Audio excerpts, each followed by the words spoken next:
Libro La verdad triunfante por Benjamin Wilkinson. La historia y formación de la verdadera iglesia de Dios, la iglesia en el desierto, y los falsos maestros que la persiguieron. Esta verdad sale a la luz para los cristianos de la última generación. Capítulo 3.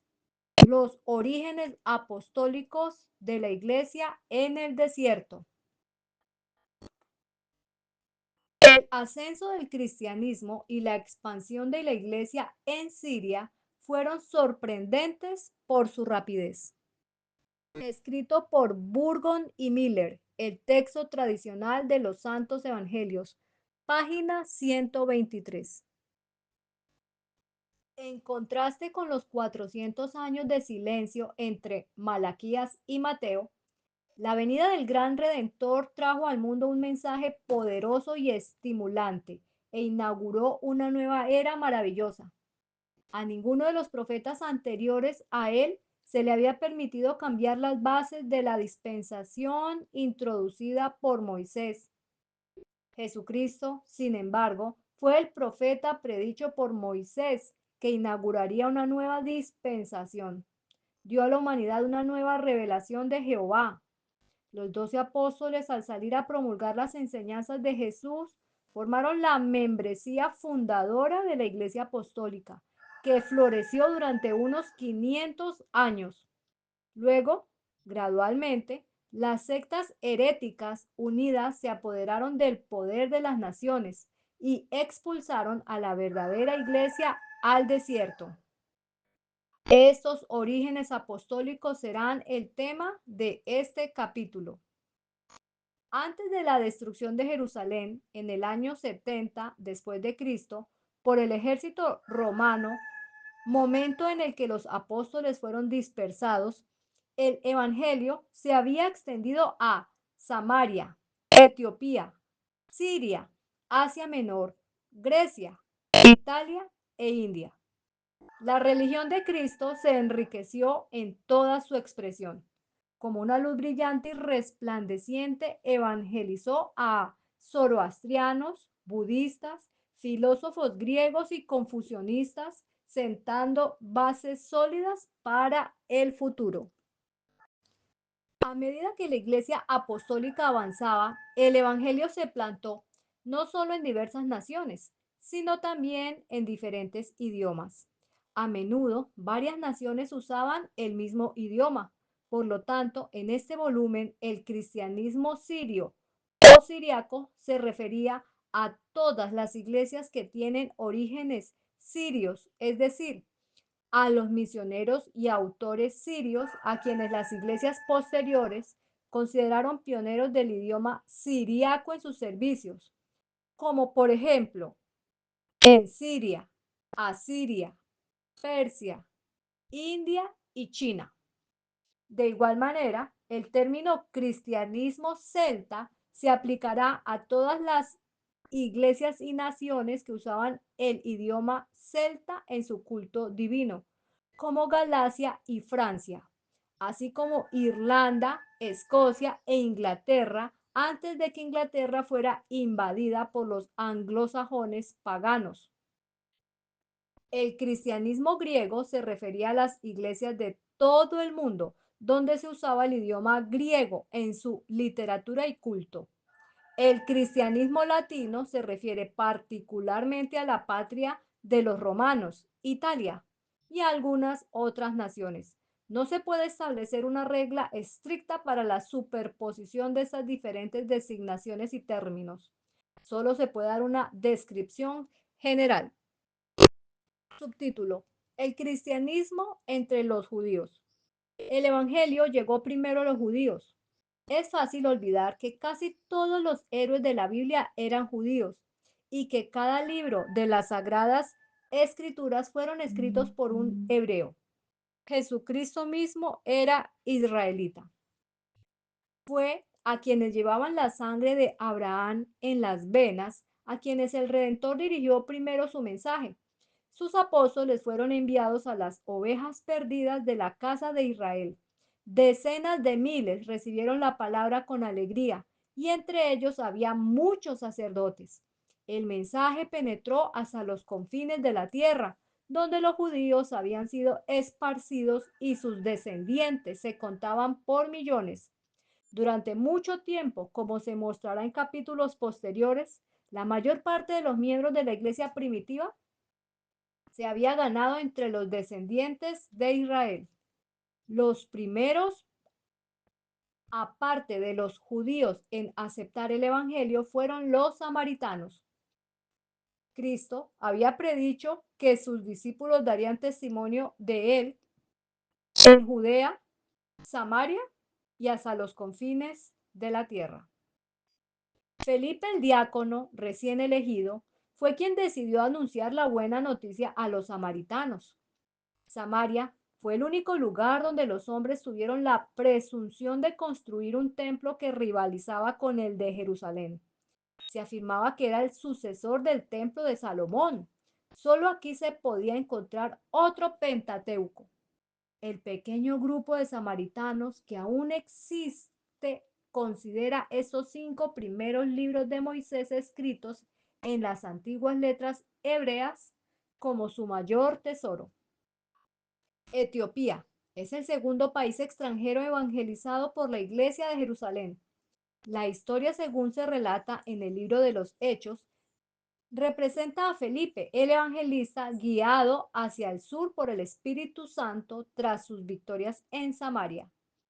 Allí se encontró con el tesorero real de la reina de Etiopía, que regresaba a su país desde Jerusalén, donde había ido a adorar. El tesorero leía la profecía de Isaías, escrita unos 800 años antes de Cristo. Felipe le explicó a este buscador de la verdad el cumplimiento de la profecía. Esta profecía y su precioso cumplimiento dieron a Felipe un mensaje poderoso que impulsó al eunuco a aceptar a Cristo y a ser bautizado. Así comenzó la evangelización de Etiopía. Subtítulo: Los inicios del cristianismo sirio. El cristianismo entraría en un nuevo campo gracias al liderazgo de Pablo, firme heraldo de la cruz. En Antioquía, capital de la provincia romana de Siria, se fundaría un nuevo centro para el Evangelio. Cuando Jerusalén, la sede original, fue destruida, el liderazgo pasó a Antioquía, donde permaneció durante algún tiempo. Cuando el Evangelio llegó a Siria, toda la iglesia se emocionó. Cornelio, un centurión romano en Cesarea, había experimentado una conversión notable. Los miembros de la iglesia, llenos de un renovado celo, entraron en Antioquía, sin predicar la palabra a nadie, sino solo a los judíos. Siria en aquel entonces abarcaba Palestina, partes de Arabia y se extendía hasta el río Éufrates. Entonces comenzó lo que con justicia podría describirse como la Edad de Oro de Siria. En Antioquía, su capital, un centro opulento, se encontraba el edificio administrativo de los funcionarios romanos de Oriente. Allí había muchos judíos, tan numerosos e influyentes que sus derechos y privilegios estaban registrados en tablas de bronce. Como resultado, el ministerio de Pablo en Antioquía y del ministerio de Bernabé adquirieron el nombre de cristiano y allí se les dio por primera vez a los seguidores de Jesús este título. La providencia de Dios preveía el futuro del Evangelio. Pronto Jerusalén sería destruida y decenas de miles de judíos cristianos serían expulsados hacia el norte, rechazados por los judíos rabínicos. Ahora les resultaría muy ventajoso, como seguidores de Jesús, ser llamados cristianos. Ya no serían clasificados con los judíos, y el nuevo nombre les ayudaría a escapar de la ira del mundo gentil contra la raza hebrea. Como se mostrará más adelante, estos exiliados poblarían con hermosas ciudades e instituciones de erudición insuperables una región al norte, más allá de los límites de Canaán. Proporcionarían una comprensión evangélica de las grandes doctrinas del cristianismo, que su formación en historia judía les permitiría apreciar más profundamente que los conversos gentiles. Fue desde Antioquía que Pablo y Bernabé, consagrados por el Espíritu Santo, partieron como los primeros misioneros extranjeros. Los resultados fueron una revelación. Poco previeron los apóstoles cómo los gentiles abandonarían los templos paganos para ir a las iglesias, tal como habían visto a los judíos entrar en ellas desde las sinagogas. Tras dejar la isla de Chipre, donde los gentiles habían escuchado con asombro las doctrinas del Señor, Pablo y Bernabé se dirigieron a Asia Menor. Allí, como en Siria, las ciudades estaban llenas de judíos. Pablo se enorgullecería de ser hijo de Israel, pues sabía que 1500 años de enseñanzas sagradas en cada sábado recurrente habían enriquecido a los hebreos con una mentalidad divina que les permitiría comprender fácilmente verdades como Dios, el pecado, la moralidad y la necesidad de un redentor. Por lo tanto, entraban las sinagogas el sábado. Las sinagogas llevaban mucho tiempo establecidas en regiones nuevas para Pablo y sus ayudantes, y a través de los judíos pudieron conseguir una introducción a los gentiles. Una nueva visión llegó a las iglesias de Siria y Judea, cuando los dos hombres que iniciaron el programa de misiones extranjeras del cristianismo regresaron con los informes de sus éxitos. Incluso antes de que Pablo terminara su labor o antes de que Jerusalén quedara en ruinas, el apóstol Tomás había partido hacia Persia y la India.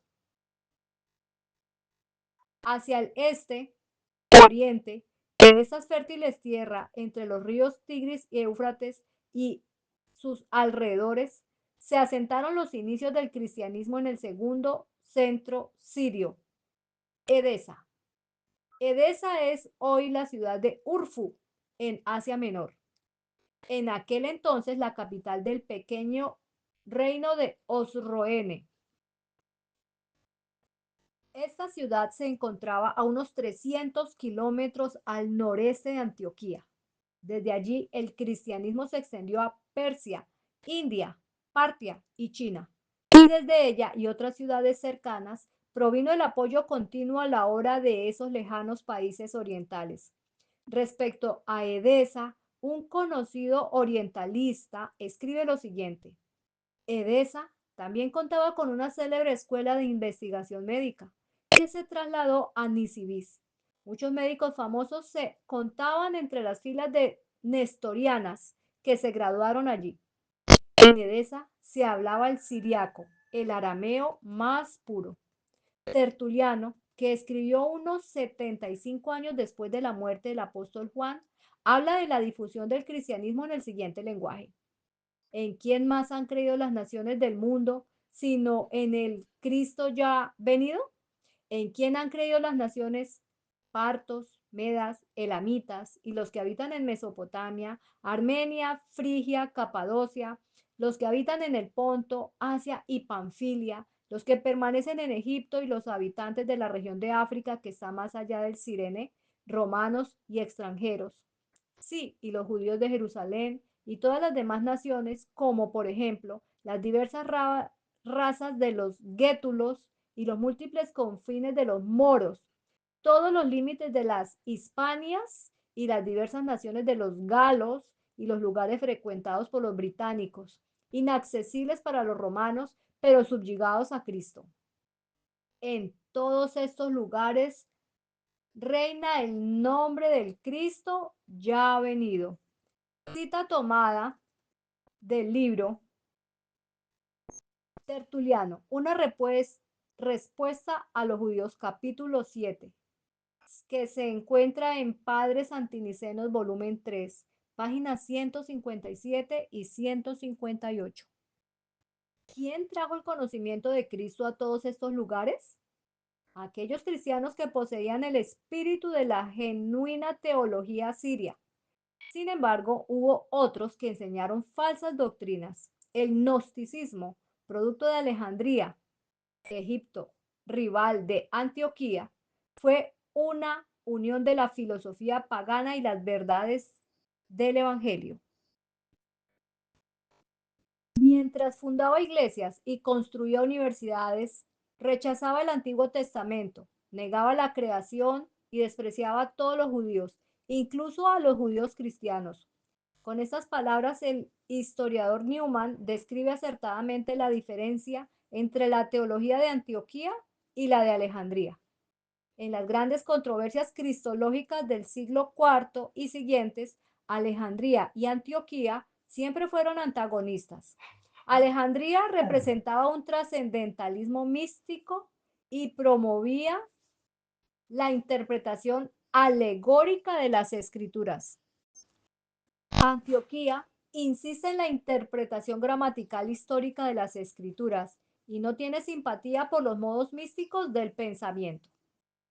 ¿De dónde provino esa maravillosa actividad misionera de la Iglesia de Oriente durante 1000 años? Se originó en las regiones de Antioquía y Edesa. La gran diferencia entre el cristianismo apostólico y su perversión en Alejandría en la historia temprana de la Iglesia se muestra en la siguiente cita del escritor Vic. La Iglesia del siglo segundo resonó de alarma y la consecuencia fue que a todos los escritores cristianos de ese periodo, excepto Justino Mártir y Clemente de Alejandría, se horrorizaron ante el nombre de la filosofía. Poco después de la muerte de los apóstoles, el Nuevo Testamento fue traducido al siriaco. Esta noble versión llamada Peshita, que significaba simple, tuvo una amplia difusión en Oriente durante siglos. Sigue siendo la Biblia autorizada en las grandes comuniones orientales. Subtítulo: Los inicios del cristianismo celta. El apóstol de los gentiles, tras fundar el cristianismo sirio, fue llamado a plantar el evangelio entre los gálatas, en el corazón de la extensa rama celta de la humanidad. Los celtas de Galacia pertenecían a la misma familia y hablaban el mismo idioma que los irlandeses, escoceses, británicos, galeses y franceses. Así, el Espíritu Santo desató otra corriente que regó rápidamente las tierras de Occidente. Así como India y China se unirían a Occidente mediante el cristianismo sirio, Irlanda y la costa occidental de Europa se conectarían con Oriente mediante el cristianismo celta. Por uno de esos extraños fenómenos históricos, ¿no podría llamarse providencial? Los gálatas, una numerosa rama de los galos procedentes de Francia, se habían abierto paso en Asia Menor. Con toda la naturaleza fogosa de la raza celta, invadieron y sometieron Italia y saquearon Roma en el siglo IV a.C. No, no satisfechos con este éxito, irrumpieron en Asia Menor y estableciéndose allí, se convirtieron en los fundadores de la provincia de Galacia. Pablo se dispuso a pasar de largo mientras viajaba hacia el oeste, pero el Espíritu Santo dispuso lo contrario. Una severa aflicción lo obligó a quedarse entre ellos. Se ganó el amor y la devoción de estas personas y pronto se formaron la que él llamó las iglesias de Galacia. Patricio llegó a Irlanda en la segunda mitad del siglo IV. Allí encontró una cristiandad celta bien organizada y próspera. La evidencia demuestra que la Irlanda celta aprendió el evangelio de los creyentes de Galacia. Un escritor que ha investigado especialmente la historia oriental afirma: el cristianismo que llegó a Francia e Inglaterra primero, es decir, a la Galia y a la Gran Bretaña, era de la escuela del apóstol Juan, quien gobernaba las iglesias de Asia Menor y por lo tanto de tipo griego y no latino. Hay abundantes evidencias de intercomunicaciones entre Irlanda, Francia y Galacia en los 300 años entre Pablo y Patricio. Que los celtos en Francia fueron evangelizados por los celtas en Asia Menor queda patente a través de un acontecimiento muy conocido en la historia de la Iglesia francesa. Unos 70 años después del apóstol Juan, las iglesias del sur de Francia sufrieron una terrible persecución a manos de los paganos. En el año 177 después de Cristo, los afligidos creyentes enviaron un relato patético de sus aflicciones, no a Italia ni a África, sino a sus hermanos de Asia Menor. Para comprender la situación política y eclesiástica del sur de Francia, debemos tener presente que los galos de Occidente y los gálatas de Oriente eran del mismo linaje y que cada rama, aunque intervinieron varias naciones, conservó intactas sus características raciales. Así, Irlanda recibió el Evangelio de Asia Menor a través del mar y por vía de los creyentes celtas del sur de Francia, y ellos a su vez obtuvieron la luz de los Gálatas a quienes Pablo había ministrado. Los datos aportados por el escritor Douglas Hyde demuestran el poder y la amplia difusión que tuvo la raza celta en Europa siglos antes de Cristo. Alejandro Magno no se embarcaría en sus campañas en Asia sin antes asegurarse la amistad de los celtas. Durante las generaciones posteriores a los apóstoles, sino incluso antes de la muerte de Juan, el Nuevo Testamento se había traducido al más bello de todos los textos latinos, la versión itálica, a menudo llamado la Ítala. Durante siglos los eruditos de la iglesia celta citaron la Ítala, que era la primera Biblia de la versión latina.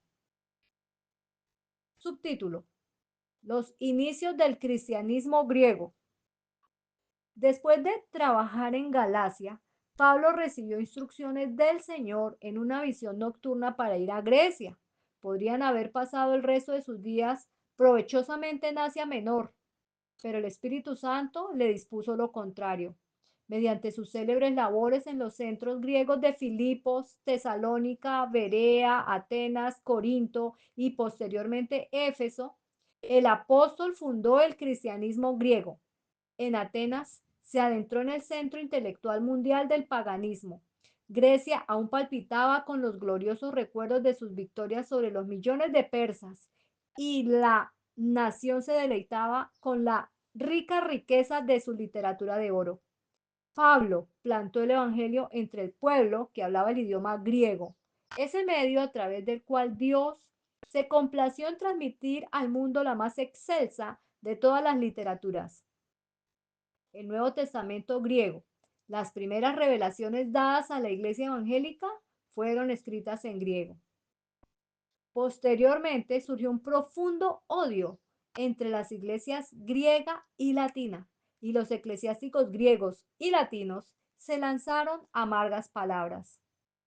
Estas controversias teológicas surgieron porque ambas iglesias se habían vuelto ambiciosas y se habían aliado con reyes y emperadores. Finalmente, en el año 1054 después de Cristo, la iglesia griega y latina se separaron. Mucho antes de esto, la iglesia del Estado latina temía el efecto de la acumulación de la literatura griega. El latín se convirtió en la lengua eclesiástica de Europa Occidental. La lengua griega, con su literatura, fue condenada por el eclesiasticismo romano, su estudio prohibido y sus escritos anatematizados. La iglesia celta de Irlanda en la época medieval siguió siendo un centro de instrucción en griego mucho después de su casi desaparición. En otras partes de la cristiandad occidental, en las universidades de la jerarquía latina se declaraba que el conocimiento del griego estaba lleno de puñales y veneno. Durante más de 1000 años dejó de existir en los reinos teutónicos de Europa, excepto en el seno del cristianismo griego y celta, y entre aquellos organismos evangélicos que consideraban las escrituras como su única autoridad. El rechazo de la Iglesia griega por parte de la jerarquía latina dejó a la primera como un amortiguador entre las asombrosas actividades del cristianismo en Oriente y la espada victoriosa de los reinos papales de Europa Occidental. Subtítulo: Los inicios del cristianismo latino. A veces el Señor llama, a veces impulsa a los hombres a realizar grandes tareas, no por desobediencia, sino porque su interés en las labores cercanas los hace ajenos a las oportunidades lejanas. Pablo, guiado por una visión, fue a Grecia, pero fue prisionero a Roma. Decidido a anclar su gran obra entre los gentiles del cristianismo judío, accedió a una peligrosa petición de los líderes de Jerusalén. Los demás apóstoles deseaban disipar los prejuicios de las autoridades judías contra Pablo, haciéndole aparecer imprudentemente en el templo de Jerusalén en cumplimiento de un voto. Pablo estaba dispuesto a arriesgar su vida, celebrando las ceremonias requeridas en el santuario central de Israel, con tal de evitar una ruptura entre el cristianismo gentil y el judío.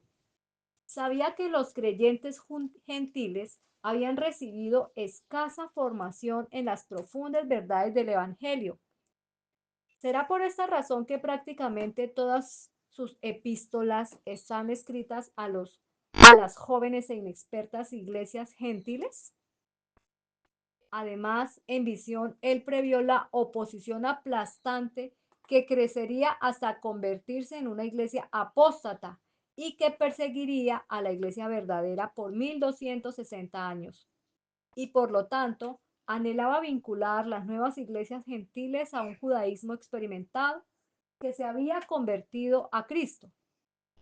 En su ministerio a los judíos, Jesús fue sacrificado en Jerusalén. En su ministerio a los gentiles, Pablo fue sacrificado en Jerusalén. Solo un sacrificio puede abrir los ojos de los creyentes tardíos a los mayores avances espirituales. Nada menos que el sacrificio de Jesús podía quebrantar corazones endurecidos e inspirar la consagración. Aunque Pablo conocía muy bien el odio ardiente de los rabinos contra él, siguió el plan de los demás apóstoles y entró en el templo. Pronto fue reconocido y estalló un odio fanático. La multitud del templo se abalanzó contra él con furia. Si el tumulto no hubiera llegado a los oídos de la guardia romana, que apenas logró arrebatarlo de las manos de sus enemigos, habría sido despedazado. Al comparecer ante el tribunal romano, Pablo sintió que no podía obtener la justicia local, por lo que dijo: apelo a César. El magistrado romano respondió: ¿has apelado a César? Al César irás. Como prisionero, Pablo fue llevado a Roma, la capital de las naciones de habla latina. La señora del mundo, el cristianismo, no llegó a Roma primero a través de Pablo, ya lo encontró allí a su llegada. No se sabe si precedió a Pablo por medio de comerciantes, soldados, conversos o humildes misioneros. Sin embargo, los modestos comienzos pronto cobraron fuerzas gracias al ministerio del gran apóstol. De inmediato desafió a las altas esferas del judaísmo y el paganismo. Al ser reconocido como un prisionero de una clase social descomunal, se le concedió la libertad de vivir en su propia casa, ir y venir y trabajar de forma no despreciable y pública durante los 2 años previos a que su caso llegara a juicio. La epístola conocida como Segunda Timoteo fue escrita entre la absolución de Pablo en su primera audiencia y la sentencia de muerte en su segunda audiencia. Grecia era el bastión intelectual, pero Roma era el bastión militar del paganismo. Nadie puede leer a los autores eruditos como Auguste Arthur Beugnot, quien escribió la historia de la destrucción del paganismo en Occidente, sin percatarse de lo casi invencible que fue la resistencia del paganismo italiano. El cristianismo latino no mostró tan pronto los logros que pronto adornaron las labores del cristianismo celta y sirio. de los 318 obispos que firmaron los decretos del Gran Concilio de Nicea en el 325 después de Cristo, el primer concilio general de la Iglesia, solo 7 eran del occidente latino. Para comprender los orígenes apostólicos de la verdadera Iglesia, es necesario estudiar los triunfos de los demás apóstoles en los primeros 7 u 8 años de la historia del Evangelio. El apóstol Pedro fue una figura dominante. Pablo ocupó el centro del escenario durante los siguientes 30 años. Los últimos años de Pedro fueron escenario de amplias e importantes labores. Estas abarcaron desde Babilonia en Oriente hasta Roma en Occidente. Durante años apreció la obra en Jerusalén. Hay razones para creer que en Roma siguió a Pablo en el martirio. Los efectos determinantes que surgieron de sus labores en áreas extensas se pueden ver al observar cuidadosamente la primera epístola de Pedro. Epístola de Pedro a las iglesias. Subtítulo. Esta epístola comienza con saludos a los apóstoles del apóstol a los creyentes dispersos por el Ponto, Galacia, Capadocia, Asia y Bitinia. Y concluye con un saludo desde Babilonia. Estas 5 primeras provincias se encuentran en Asia Menor. Los importantes resultados de la labor de Pedro en Bitinia llegan al estudiante a espigar un tiempo en ese campo. Pablo fue guiado a evangelizar Galacia, pero el Espíritu Santo le prohibió ir a Bitinia. En Galacia Pablo plantó, pero Pedro regó. En Bitinia Pedro sembró y regó. Muchos escritores eruditos han dedicado tiempo valioso a analizar la obra en Bitinia. En el año 109 después de Cristo, unos 9 años después de la muerte del apóstol Juan, el emperador romano solicitó al erudito Plinio, gobernador de Bitinia, que investigara el cristianismo allí debido a las historias que habían llegado a sus oídos. El gobernador de Bitinia, al rendir su informe al emperador, reveló el irresistible avance del Evangelio. Plinio se queja de que el pueblo está abandonando a los antiguos dioses y su culto pagano para acudir en masa al culto de Cristo. Se lamenta de la disminución de la venta de sacrificios paganos, rindiendo un espléndido homenaje a las virtudes de los cristianos. Describe cómo se reunían regularmente una vez a la semana en un día determinado para el culto, que sin duda era el sábado, el séptimo día. Durante la vida de Pedro surgieron iglesias en Caldea, Asiria, Siria y Asia Menor, como mostrarán los 2 capítulos siguientes. En este territorio surgieron líderes cristianos nobles, heroicos y abnegados, que durante siglos constituyeron la fuerza más erudita y estabilizadora del mundo para fortalecer y ayudar a la verdadera iglesia en el lejano Oriente y Occidente. Según los escritos de Orígenes del año 185 al 254 después de Cristo, el apóstol Andrés se le asignó Excitia como campo de trabajo, mientras que a Tomás se le asignó a Persia. Según evidencia ampliamente discutida en un capítulo posterior. Tomás fue más allá de Persia. La historia siria confiable indica que el Evangelio se plantó en Mosul, en Mesopotamia, en el 170 después de Cristo. Unos 150 años después de la muerte del apóstol Juan, se había predicado el Evangelio y se habían levantado iglesias en Persia, Media, Partia y Bactriana. El escritor Rawlinson habla de la difusión del cristianismo en el imperio de Patria hacia el año 150 después de Cristo. Evidentemente, antes de ser asesinado en la India en el año 72 después de Cristo, el apóstol Tomás había fundado muchas iglesias. Subtítulo: El Evangelio a la India.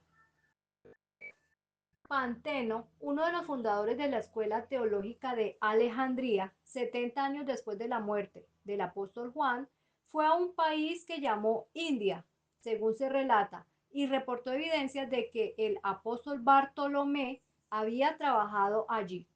El Evangelio debe de haber hecho grandes avances entre los pueblos de habla siriaca y latina dentro del medio siglo después de la muerte del apóstol Juan, porque para ese entonces había aparecido el Nuevo Testamento siriaco llamado Peshita.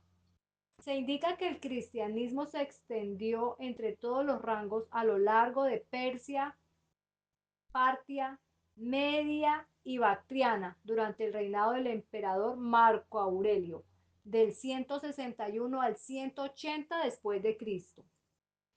¿Qué poder impulsó a estos primeros creyentes a adentrarse en las fortalezas intelectuales del paganismo europeo, a aventurarse en los panteones fanáticos del Asia Menor, a desafiar el calor abrasador de Arabia, a pasar sus vidas vagando por Tartaria y como extranjeros a luchar bajo el sol abrasador de la India?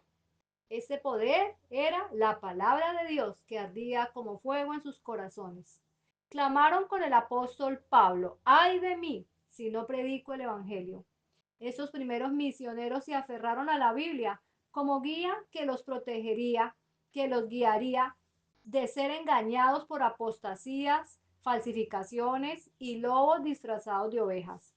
La obediencia a este libro los cautivó ante la ira de los emperadores paganos. Defendieron la verdad contra las artimañas de los falsos cristos occidentales y las doctrinas falsificadas de las grandes religiones orientales. Sin embargo, como escribió Pablo, la palabra de Dios es viva y eficaz y más cortante que cualquier espada de dos filos. Y con esa palabra vencieron. Este capítulo ha trazado los orígenes del cristianismo en sus diversas ramas: sirio, celta, griego y latino, y ha revelado cómo los apóstoles y sus sucesores inmediatos transmitieron sus verdades a esos diferentes pueblos. Los capítulos siguientes seguirán la historia de estos orígenes en diferentes tierras y mostrarán cómo y dónde sobrevino la fe primitiva del Nuevo Testamento con sus orígenes apostólicos. Así el lector podrá comprender mejor cómo se compara el cristianismo actual con el cristianismo primitivo. Libro: La verdad triunfante, por Benjamin Wilkinson. Bendiciones.